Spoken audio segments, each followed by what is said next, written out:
SSC, RRB, PSC തുടങ്ങിയ മത്സര പരീക്ഷകൾക്ക് ഉപയോഗപ്രദമാകുന്ന കുറച്ച് കറണ്ട് അഫയേഴ്സ് പരിചയപ്പെടാം. ഇന്ന് നമ്മൾ നോക്കാൻ പോകുന്നത് മെയ് 24 തീയതിയിലെ കറണ്ട് അഫയേഴ്സ് ആണ്. ഇന്ത്യയിലുടനീളം 100 ഇൻഡസ്ട്രിയൽ പാർക്കുകൾ നിർമ്മിക്കാൻ കേന്ദ്ര സർക്കാർ ആരംഭിച്ച പദ്ധതി ഏതാണ്? ഭവ്യ, ഭാരത് ഔദ്യോഗിക വികാസ് യോജന. ലക്ഷ്യം ഉൽപ്പാദനം കൂട്ടാനും കൂടുതൽ ജോലി സാധ്യതകൾ ഉറപ്പാക്കാനുമായി 100 പുതിയ പ്ലഗ് ആൻഡ് പ്ലേ പാർക്കുകൾ നിർമ്മിക്കുക. 3 പതിറ്റാണ്ടുകളായി അടഞ്ഞുകിടക്കുന്ന ഗുഞ്ചിയിലെ പ്രൈമറി സ്കൂൾ ഇന്ത്യൻ സൈന്യം പുനർനിർമ്മിച്ചു തുറന്നത് ഏത് ഓപ്പറേഷന്റെ ഭാഗമായാണ്? ഓപ്പറേഷൻ സദ്ഭാവന. ഇന്ത്യ ചൈന അതിർത്തിയോട് ചേർന്നുള്ള ഉത്തരാഖണ്ഡിലെ ഗുഞ്ചി എന്ന അതിർത്തി ഗ്രാമത്തിലാണ് ഈ സ്കൂൾ. കഠിനമായ മഞ്ഞും തണുപ്പും കാരണം 1991 പൂട്ടിപ്പോയതാണ് ഈ സ്കൂൾ. കഴിഞ്ഞ 30 വർഷമായി ഇത് അടഞ്ഞുകിടക്കുകയായിരുന്നു.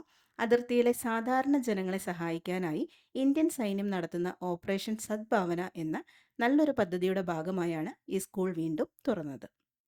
ഇന്ത്യൻ വ്യോമസേനയുടെ ഏരിയൽ അംബാസഡർ എന്നറിയപ്പെടുന്നതും ഏഷ്യയിലെ ഏക നയൻ ക്രാഫ്റ്റ് ഫോർമേഷൻ എയറോബാറ്റിക് സംഘവുമായ ടീം ഏതാണ്? Surya Kiran aerobatic team. ഇന്ത്യൻ വ്യോമസേനയുടെ അത്ഭുതകരമായ ആകാശ അഭ്യാസ പ്രകടനങ്ങൾ നടത്തുന്ന പൈലറ്റുമാരുടെ സംഘമാണ് സൂര്യകിരൺ. ഇവരെ ഇന്ത്യയുടെ ആകാശ പ്രതിനിധി എന്ന് വിളിക്കുന്നു. ഒരേ സമയം 9 വിമാനങ്ങൾ ഒരുമിച്ച് പറത്തിക്കൊണ്ടാണ് ഇവർ ആകാശത്ത് വിസ്മയം തീർക്കുന്നത്. ഏഷ്യയിലെ ഇത്രയധികം വിമാനങ്ങൾ ഒന്നിച്ച് ഉപയോഗിച്ച് അഭ്യാസം നടത്തുന്ന ഏക ടീം ഇതാണ്. 1996 കർണാടകയിലാണ് ഈ ടീം രൂപീകരിച്ചത്.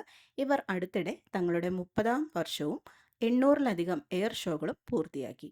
മയക്കുമരുന്ന് മാഫിയകൾക്കെതിരെയും വിദ്യാഭ്യാസ സ്ഥാപനങ്ങൾ കേന്ദ്രീകരിച്ചുള്ള ലഹരി വിപണനത്തിനെതിരെയും ആഭ്യന്തര വകുപ്പ് ജൂൺ 1 മുതൽ ആരംഭിക്കുന്ന പുതിയ സംസ്ഥാന വ്യാപക കർമ്മ പദ്ധതി ഏതാണ്?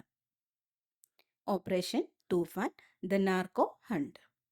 ലക്ഷ്യം സ്കൂളുകളും കോളേജുകളും കേന്ദ്രീകരിച്ചുള്ള മയക്കുമരുന്ന് വിൽപ്പന തടയുക. സംസ്ഥാന സർക്കാരിൻ്റെ കടപ്പത്രങ്ങൾ ലേലം ചെയ്യാൻ ഉപയോഗിക്കുന്ന RBI പ്ലാറ്റ്ഫോം ഏതാണ്? ഇ-കുബേർ. റിസർവ് ബാങ്ക് ഓഫ് ഇന്ത്യയുടെ ഔദ്യോഗിക സോഫ്റ്റ്വെയർ സംവിധാനമാണിത്. കേന്ദ്ര സംസ്ഥാന സർക്കാരുകൾക്ക് വികസന പ്രവർത്തനങ്ങൾക്കായി പണം കണ്ടെത്തുവാനും കടപ്പത്രങ്ങൾ വിൽക്കുവാനും ഈ പ്ലാറ്റ്ഫോം സഹായിക്കുന്നു. ചന്ദ്രന്റെ ഉപരിതലത്തിൽ 2 വ്യത്യസ്ത മൺപാളികൾ ഉണ്ടെന്ന് കണ്ടെത്തിയ ചന്ദ്രയാൻ 3 ഉപകരണം ഏത്? ചേസ്റ്റ്. ഇതിൻ്റെ പൂർണ്ണരൂപം ചന്ദ്രാസ് സർഫേസ് തെർമോഫിസിക്കൽ എക്സ്പീരിമെൻ്റ് എന്നാണ്. ചന്ദ്രയാൻ 3 ലാൻഡറിലുള്ള ഒരു ഉപകരണമാണിത്.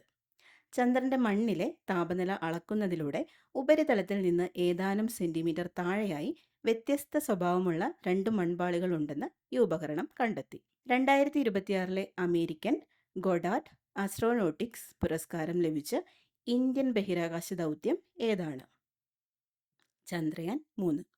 ചന്ദ്രന്റെ ദക്ഷിണ ധ്രുവത്തിൽ വിജയകരമായി പേടകമിറക്കിയ ചരിത്ര നേട്ടത്തിനാണ് ISROയുടെ ചന്ദ്രയാൻ 3 ദൗത്യത്തിന് ഈ അവാർഡ് ലഭിച്ചത്.